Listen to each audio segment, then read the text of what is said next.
Assalamualaikum warahmatullahi wabarakatuh. Perkenalkan, saya Sri Cahyawati. Saya adalah dosen dari Departemen Oral Biologi. Pada kesempatan ini akan memberikan materi mengenai sistem sirkulasi. Sistem sirkulasi adalah susunan organ yang merupakan lingkaran kontinu dan berfungsi sebagai organ pengedar sirkulasi darah di dalam tubuh. Nah, sistem sirkulasi ini berkaitan dengan jantung. Terbagi atas sirkulasi sistemik yang meliputi sirkulasi koroner, cerebral, splagnik, kulit, dan otot, serta sirkulasi paru-paru. Apa yang disebut dengan sirkulasi sistemik? Sirkulasi sistemik ini dikenal juga dengan sirkulasi besar atau perifer, yaitu sirkulasi yang memberikan aliran darahnya ke semua jaringan tubuh kecuali ke paru-paru.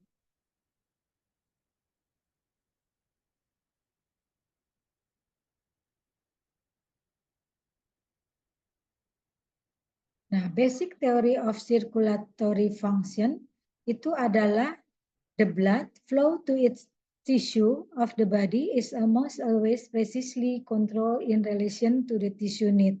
Jadi, kebutuhan aliran darah itu sesuai dengan kebutuhan jaringan. When the tissues are active, they need much more blood flow than when at rest. The cardiac output is controlled mainly by the sum of all the local tissue flows. When blood flows through a tissue, it immediately returns by way of the veins to heart. In general, the arterial pressure is controlled independently of either local blood flow control or cardiac output control. If at any time the pressure falls significantly below its normal mean level of about 100 millimeter mercury, within seconds a barrage of nervous reflex elicits a series of circulatory changes to raise the pressures back toward normal.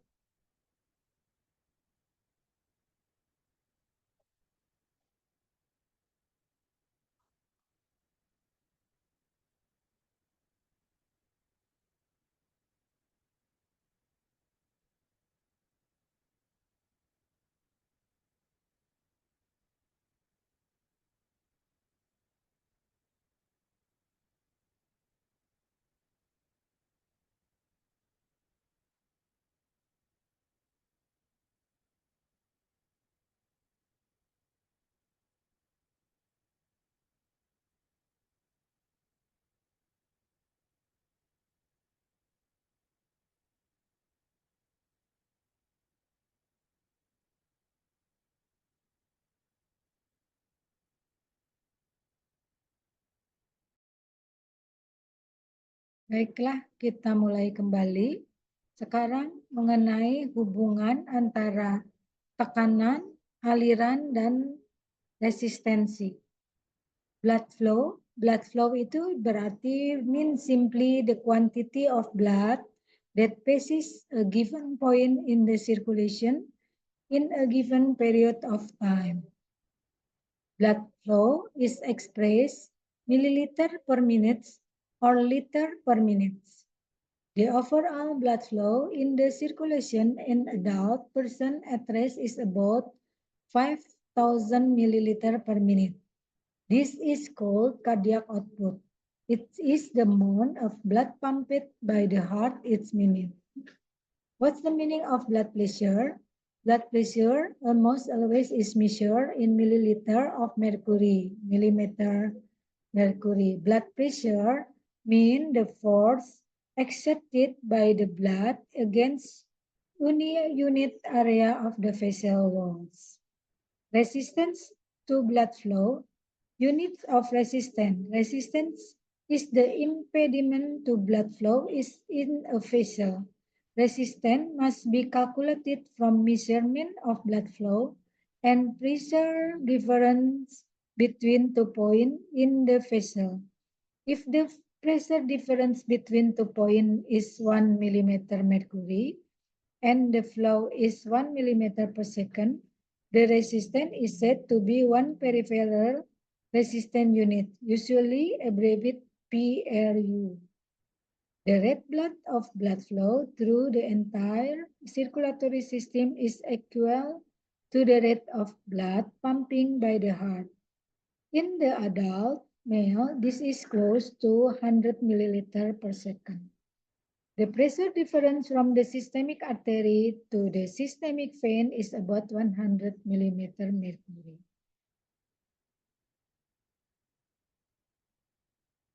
This is a picture. Di sini tampak paru-paru, jantung, vena, arteri, di mana sirkulasi ini yang berwarna biru ini mengandung banyak karbon dioksida sehingga alirannya itu nanti ke paru-paru. Kemudian yang berwarna pink ini adalah aliran darah yang banyak mengandung oksigen. Dia akan diedarkan ke seluruh tubuh yang disebut dengan peredaran darah besar, peredaran darah sistemik. Ya, ini juga bisa terlihat di sini bagian kanan dari jantung itu berwarna biru karena membawa darah yang dari tubuh masuk ke jantung dan kemudian akan dibersihkan di paru-paru. Kemudian si darah yang bersih masuk dari paru-paru nanti dari ventrikel kiri akan dipompakan melalui aorta ke upper body dan to lower body. Ya, ini sama. Nah, kemudian bagian fungsional sirkulasi sistemik itu terdiri dari arteri, arteriol, kapiler, venula, vena. Dan sifat fisik sirkulasi sistemik tergantung pada prinsip hemodinamika darah dan aliran, tahanan, serta tekanan darah. Aliran darah adalah jumlah darah dalam sirkulasi pada periode waktu tertentu. Nilai normal pada dewasa muda sehat adalah 5.000 mm per menit yang disebut dengan curah jantung. Kemudian aliran darah terdiri atas laminer dan turbulen. Aliran darah diatur oleh jaringan setempat sesuai kebutuhan dan kemudian oleh saraf. Humoral ataupun hormon seperti norepinefrin itu mempunyai efek vasokonstriktor, meningkatkan kecepatan aliran darah. Dan tahanan terhadap aliran darah adalah rintangan terhadap aliran darah yang terjadi di dalam pembuluh darah. Functional part of the circulation. The function of the artery is to transport blood under high pressure to the tissue. The arteries have strong vascular walls and blood flows rapidly in the arteries. The arteriole are the last small branches of the arterial system. The arteriole has a strong muscular wall. The function of the capillaries is to exchange fluid, nutrient, electrolyte, hormone, and other substances between the blood and the interstitial fluid. The capillary walls are very thin and have numerous capillary pores permeable to water and other small molecular substances. The venules collect blood from the capillaries. The vein function as conduits for transport of blood from the tissues back to the heart. The pressure in the venous system is very low. The venous walls are thin. Ini adalah persentase dan berapa mililiter per menit yang beredar, aliran darah yang beredar di tubuh kita. Jumlahnya tadi, seperti tadi telah disebutkan adalah 5.000 mililiter ya, 5.000 mililiter. Kemudian di sini terlihat misalkan ke otak. Otak itu memerlukan 14% dari aliran, sehingga perlu 700 ml per menit. Kemudian otot kita yang banyak ini di dalam tubuh ini memerlukan 15% atau 750 mililiter per menit. Jadi otak dan otot lebih banyak memerlukan aliran darah itu di otak. Padahal otot kita lebih besar bagiannya porsinya di tubuh kita ya. Tapi otak ternyata memerlukan aliran darah yang mengandung tadi nutrisi, oksigen itu lebih tinggi sehingga akan berakibat fatal jika otak tidak mendapat aliran darah. Sirkulasi darah yang baik dihasilkan oleh kerjasama antara jantung, darah, dan komponen-komponennya, serta pembuluh darah itu sendiri. Apabila terjadi gangguan pada salah satu komponen tersebut,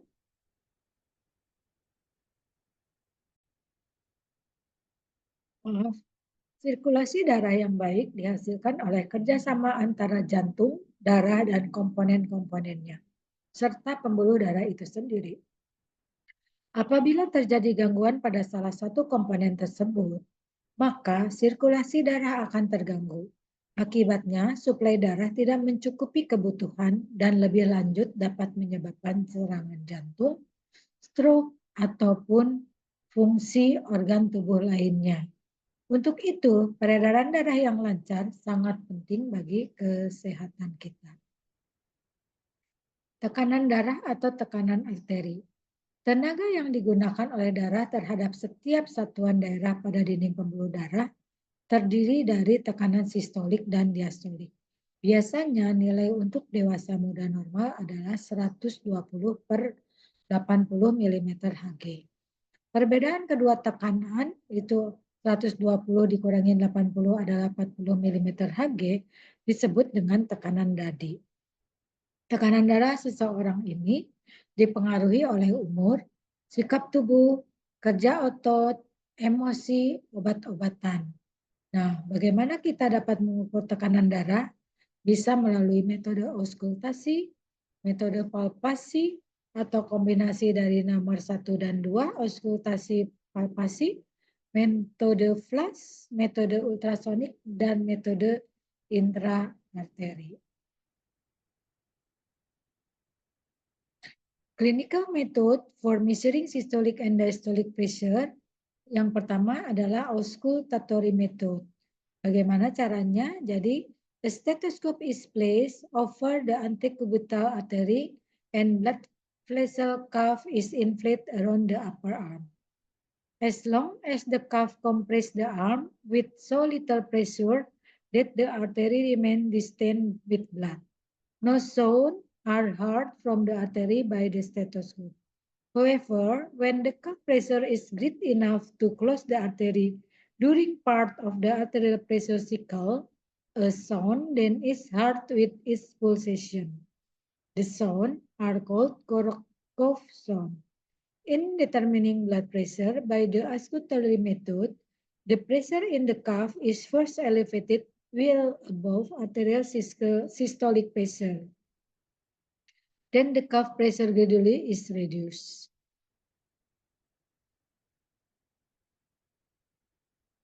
Blood begins to slip through the artery beneath the cuff during the peak of systolic pressure. As soon as this sound begins to be heard, the pressure level is indicated by the manometer connected to the cuff is about equal to the systolic pressure. As the pressure in the cuff is lower still more, the Korotov sound change in quality. Then finally, the pressure in the cuff falls to equal diastolic pressure. The auscultatory pressure method for determining systolic and diastolic pressure is not entirely accurate, but is usually give value within 10% of those determined by direct measurement from the arteries.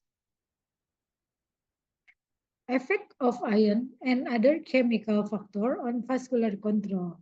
Many different ions and other chemical factors can either dilate or constrict local blood pressure. An increase in calcium ion concentration causes vasoconstriction. An increased potassium ion concentration causes vasodilatation. An increase in magnesium ion concentration causes powerful vasodilatation because magnesium ion inhibits smooth muscle generally.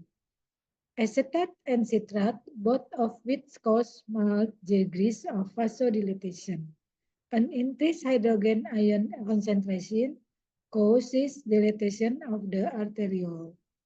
An increase in carbon dioxide concentration causes moderate vasodilatation in most tissues. Nervous regulation of the circulation and rapid control of arterial pressure.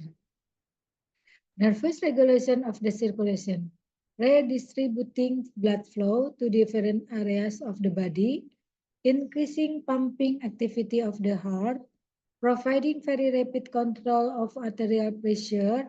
The NCS, the circulation almost entirely through the automatic nervous system is the sympathetic nervous system. Sympathetic nervous system, SNS, leave the spinal cord through all the thoracics and through the first one of two lumbar spinal nerves. They pass to route to the circulation. One, through specific sympathetic nerve, the innervate mainly the vasculature of the internal viscera on the heart. Second, almost immediately into peripheral portion of the spinal nerves and distributed to the vasculature of the peripheral areas. Sympathetic innervation of the blood vessel.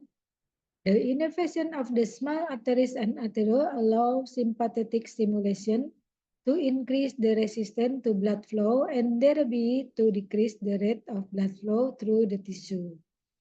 The innervation of the blood vessel, particularly of the veins, make it possible for sympathetic stimulation to decrease the volume of this vessel.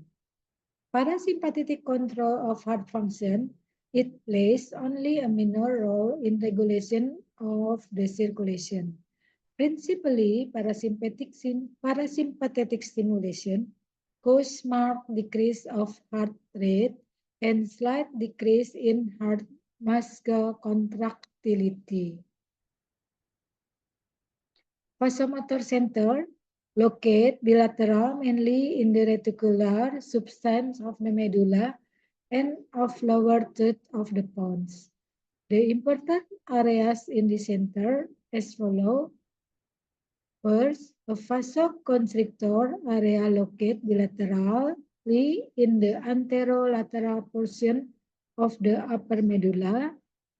Two, a vasodilatator area located bilaterally in the anterolateral portion of the lower half of the medulla. Three, a sensory area located bilaterally in the tractus solitarius in the posterolateral portion of the medulla and lower pons.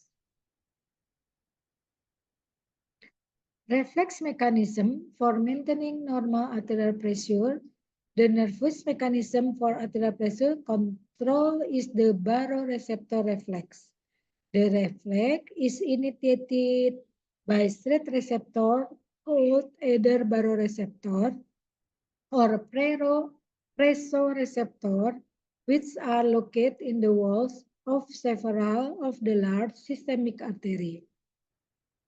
A rise in arterial pressure stretches a baroreceptor and causes them to transmit signal into the CNS. Feedback signals are then sent back through the autonomic nervous system to the circulation to reduce arterial pressure downward toward the normal level. Baroreceptors are extremely abundant in the wall of its internal carotid artery slightly above the carotid bifurcation, an area known as the carotid sinus. The wall of the aortic arch reflex initiated by the baroreceptor. 1. Vasodilation of the veins and arterioles throughout the peripheral circulatory system. Second, decreases heart rate and strength of heart contraction. The integrated system for pressure control, the renal body fluid system for area pressure control. When the body contains too much HCF, the blood volume and arterial pressure rise. Direct effect to cause the kidney to extract the excess HCF, thus returning the pressure back toward normal.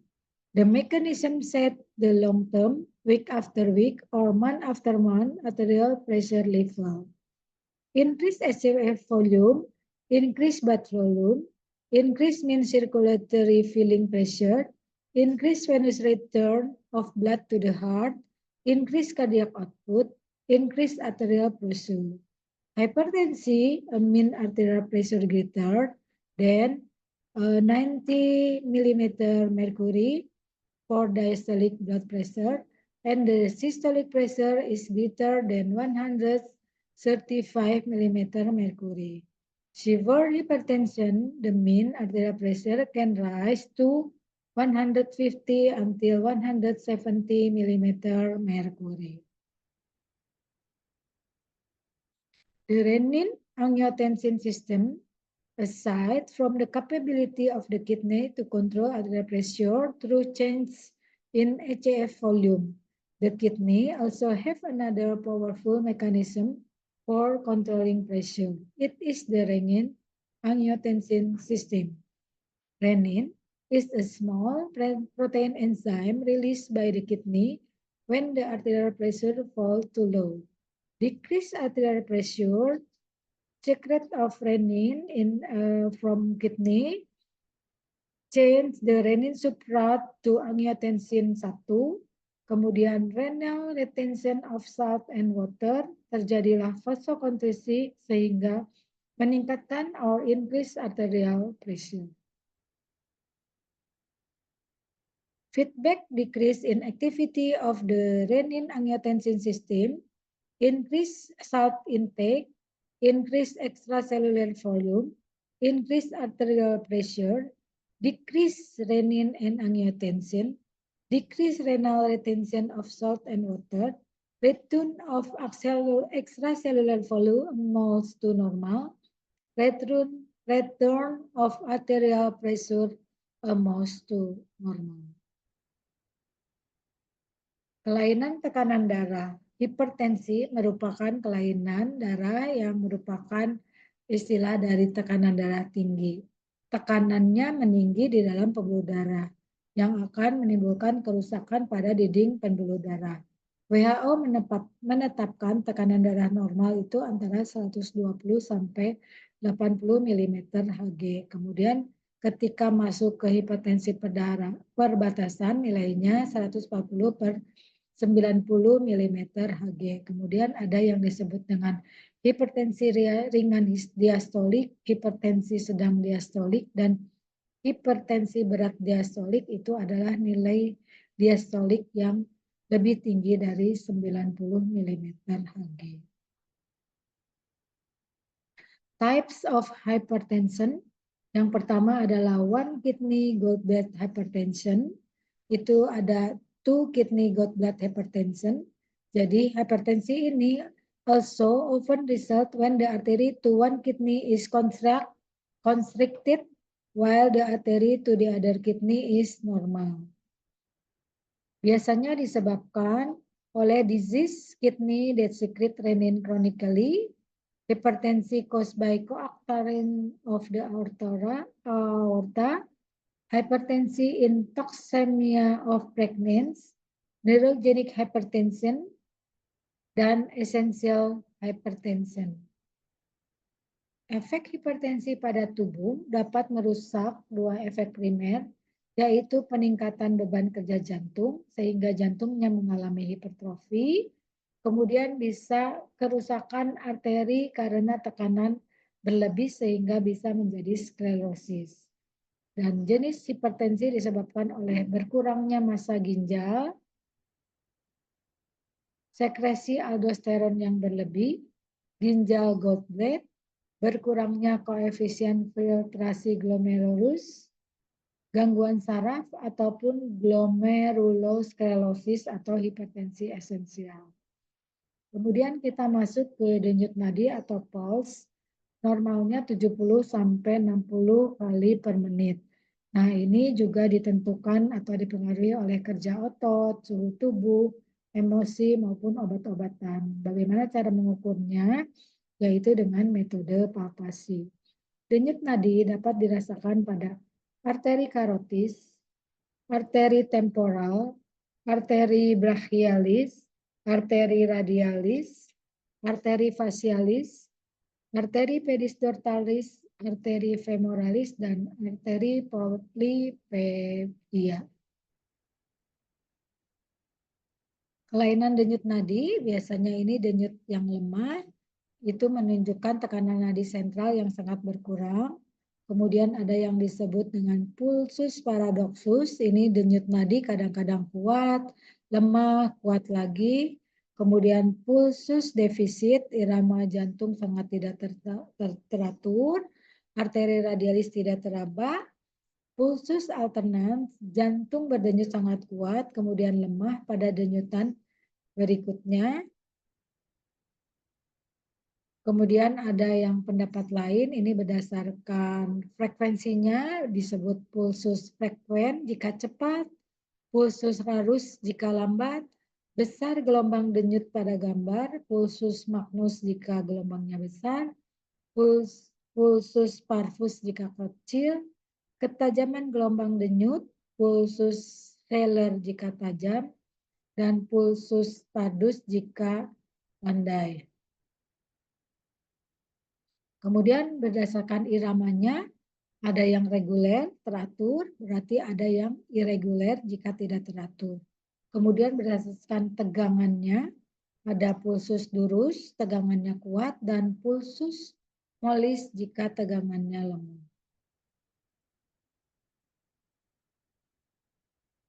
Nah, bagian sirkulasi sistemik ini tadi kan diedarkan ke seluruh tubuh, ada yang ke cerebral, otak, ke muskuler, ke otot, kutaneus kulit, splaghnit ini ke alat dalam, dan ke jantungnya sendiri.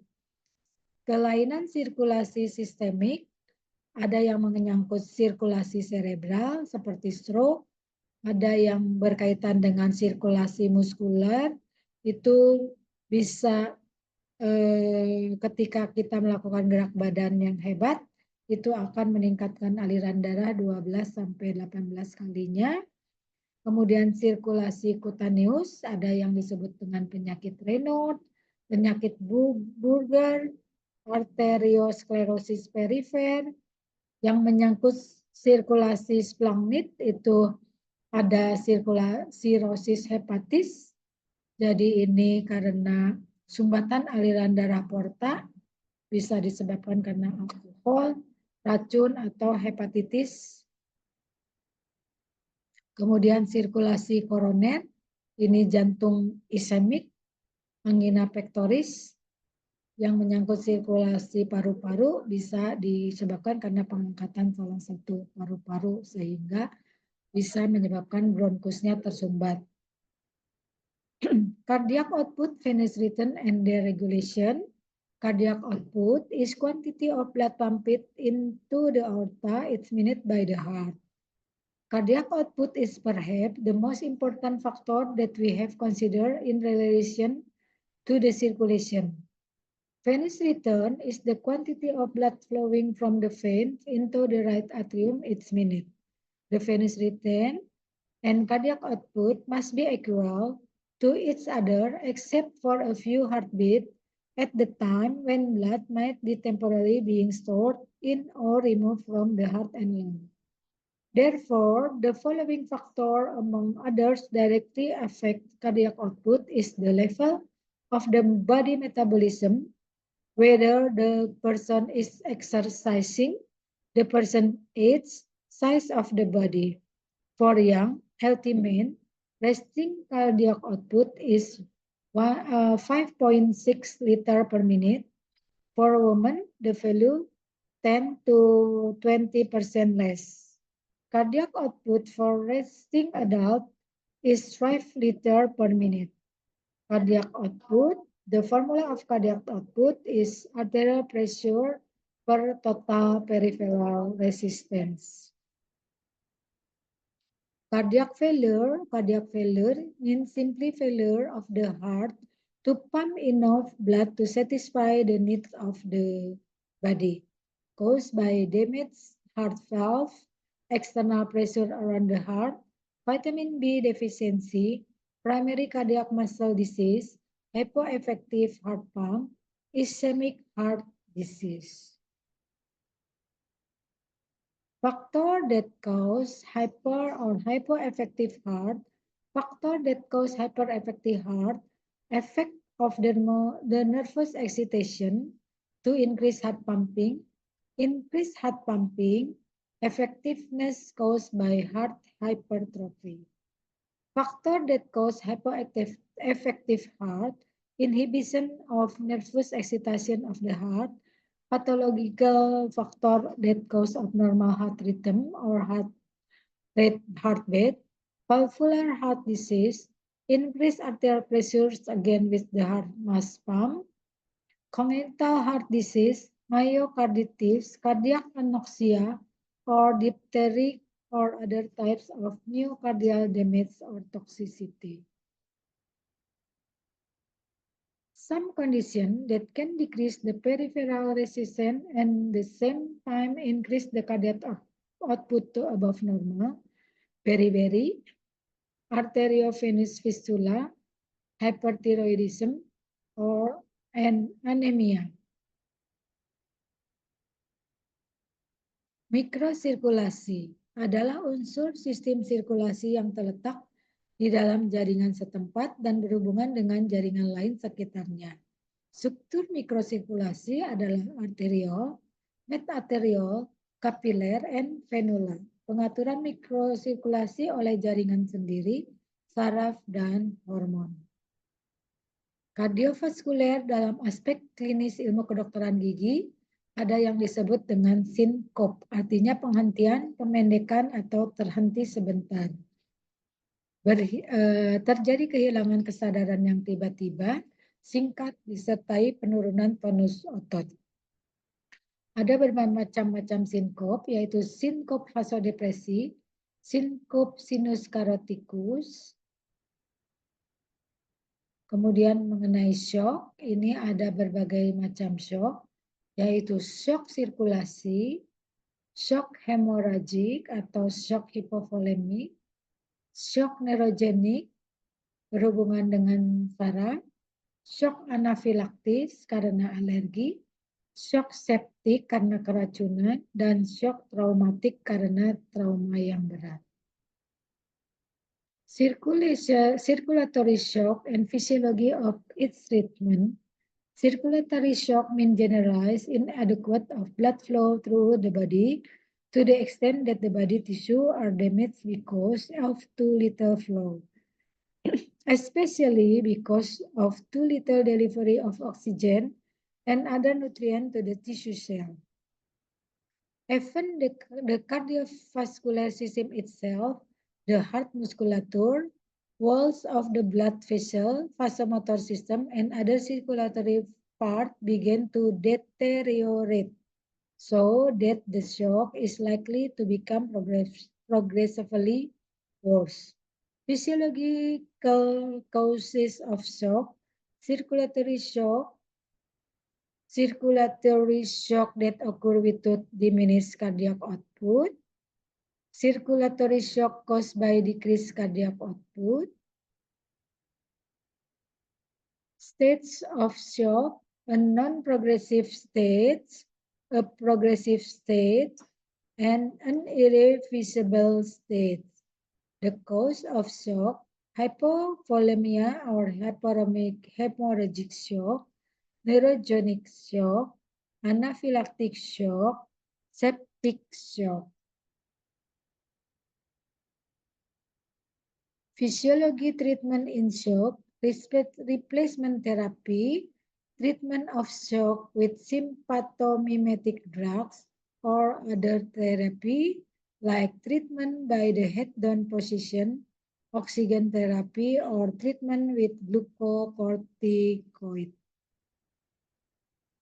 Pertukaran cairan kapiler, cairan interstisial, dan aliran lim pada mikrosirkulasi terjadi fungsi yang paling penting dari sirkulasi transport zat makanan ke jaringan dan pembuangan ekstret seluler. Kapiler merupakan struktur yang sangat tipis dengan dinding berupa satu lapis sel endotel yang sangat permeabel.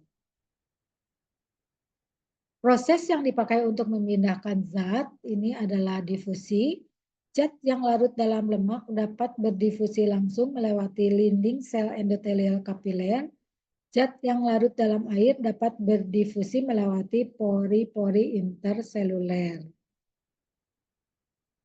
Interstisium, cairan interstisial dan sistem limentik, kurang lebih 1/6 bagian tubuh kita ini terdiri atas ruang-ruang antar sel, secara keseluruhan disebut interstisium. Cairan yang terdapat di ruang ini disebut cairan interstisial. Sistem limpatik merupakan jalur tambahan sehingga cairan dapat mengalir dari ruang interstisial ke dalam darah. Cairan limfe dari sebelah kiri maupun kanan nanti akan masuk ke bagian toraks. Kemudian cairan limfe ini akan dibawa ke bagian tubuh, mengalir ke atas, bermuara ke sistem vena. Baiklah, demikian paparan mengenai sistem sirkulasi. Saya ucapkan terima kasih. Wassalamualaikum warahmatullahi wabarakatuh.